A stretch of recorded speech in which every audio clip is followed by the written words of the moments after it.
الحمد لله. قل أعوذ برب الفلق من شر ما خلق ومن شر غاسق إذا خسق ومن شر النفاثات في العقد. قل أعوذ برب. الحمد لله.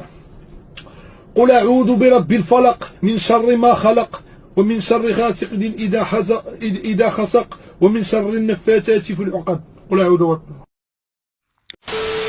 الصراحه ضل الاخوان انا ما عرفتش في هذا الفيديو هذا واش غادي نبقى نسب في بنادم ولا ما عرفتش شنو غندير، والله ما عرفت بالله. لحقاش هذا الانسان هذا اللي كتقولوا ليه نتوما الياس المالكي غادي نقول ليه جوج كلمات في حقه، جوج كلمات في حقه. انا ما عمرني شي نهار شفت شي واحد يعني كيبغي يضحك عباد الله في يعني في الدين، شي حاجه ديال الدين يعني في القران. راه شي حاجه ديال الدين راه كروه حمراء، خط احمر السيوم الياس. وثاني حاجه حتى الوالدين راه خط احمر.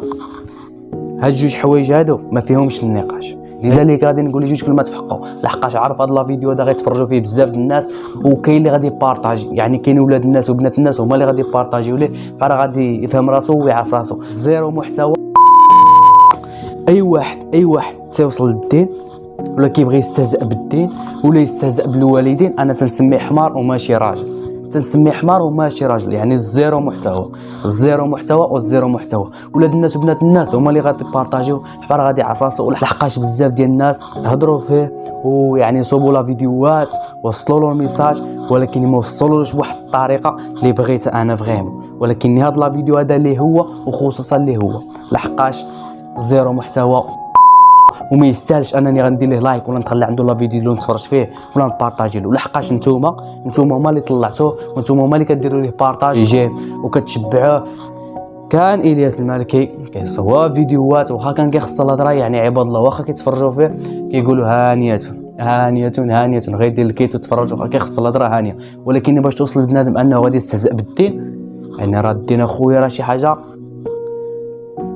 يعني راه الدين راه خط احمر. الدين والوالدين خط احمر، راه اللي يجبدهم راه بحال تيجبد النحل على راساتو، يعني تيجبد النحل على راساتو. لذلك داك الشخص راه زيرو محتوى. صافق معايا في هذا الميساج هذا اللي كنقول لكم دابا، غادي يخلي لي التعليق ديالو وبارطاجيو ليه بحال يوصل ليه هذا لا فيديو هذا. بنادم صاحبي حمار والله الا حمار، خصو يستهزئ بالدين على اساس شنو غيطلع في الطوندوس وغيتخلص. واخا راه ديجا هو من قبل راه كيتخلص كيقبض الزباب ديال الفلوس، ولكن داكشي كيمشي ليه كامل فاش كيمشي ليه في الخمر وزيد. لذلك الحباب اي حاجه متعلقه بولاد الشعب، اي حاجه كاينه في السوشيال ميديا لذلك حتى انا راه متعلقه بيا، خاصني انا ندوي، خاصني انا نهضر ونشرح لي فانز زوينين ديالي للناس. واخا ما كتعرفنيش واخا مازال ما دارليش ابوني تولي كتعرفني، لحقاش محتوى فريمون نقيقي. وش نقول لكم، بارطاجيو ديال لا فيديو، نشوفكم ان شاء الله في شي لا فيديو جديد. تهلاو لي فريوسكم.